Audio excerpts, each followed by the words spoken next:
time. Let me start by appreciating the Chamber of Commerce and Industry for putting all this together. It is not always the possibility that you get a critical mass of businessmen leaving their course to come and congregate at a function like this. So, to the Chamber of Commerce, through Mr. Ken Nditi, we owe you a great debt of gratitude for the same.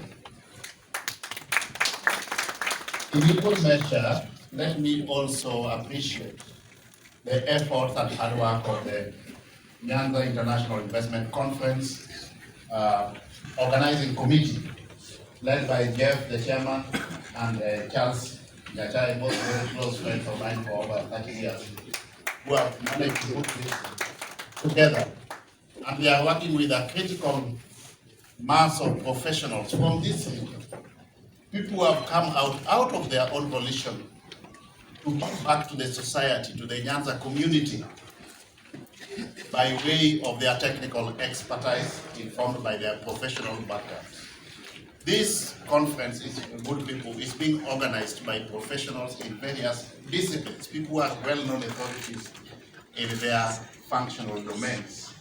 And again, through the chair and the vice chair, I really want to extend our gratitude to them for bringing us this far.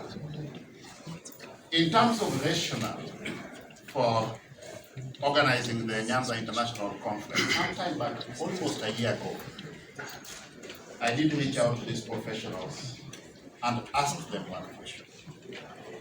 Why is it that we have got professionals from NYANZA who don't want to soil their hands in the development agenda and are leaving everything to the county government and the national government? Yeah? Granted, it is not the business of government to compete in business with business. The business of government is to create an enabling environment for the private sector to exploit their full potential by way of enabling policies, laws, and regulations. There are critical development initiatives which have to be undertaken by the national government and the county governments in equal measure. But there is also our own contributing component in our individual capacities as private sector citizens and private sector leaders. All you guys seated here have got wide networks. We can leverage on those networks to facilitate optimal exploitation of the economic potential of NYANZA.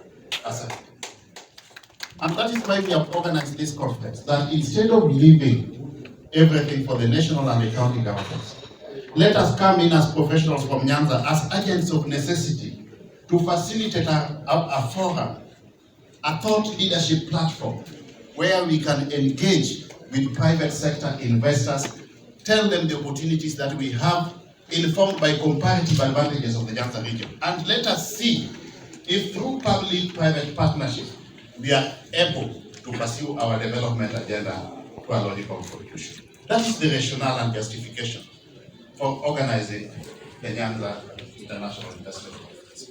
And I'm glad to report that when I reached out to His Excellency the President, because he's very, very passionate about the development agenda of this region, he readily accepted to officially open the conference on the 28th of this month,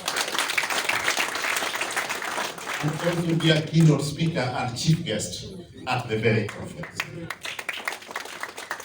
Courtesy of that acceptance, I've also reached out to an integral stakeholder base within government to support us in this mission. I've facilitated meetings between the organizing committee and virtually anybody and everybody whose contribution will be invaluable in this process. They have met all the PSS they wanted to meet, they have met all the CEOs of the parastatals that they wanted to meet. Yeah? But also, it is important that this process becomes as inclusive and as participatory as possible. None of us here, starting with yours, has got exclusivity of ideas. So we want to bring on board everybody and everybody who can contribute towards the development agenda of NYANZA. And that's why we are reaching out to the integral stakeholder segment, so that no single stakeholder segment feels left out. It is in the same vein that we have convened this meeting today.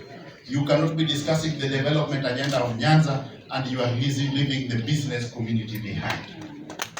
Yeah? Because we are the ones who are the owners of capital. Yeah? You are the ones who are the owners of capital in this area. So we can't leave you behind. Equally, you have got wide networks. The same private sector players we are talking about, either locally or internationally. You have got a critical mass of friends in the private sector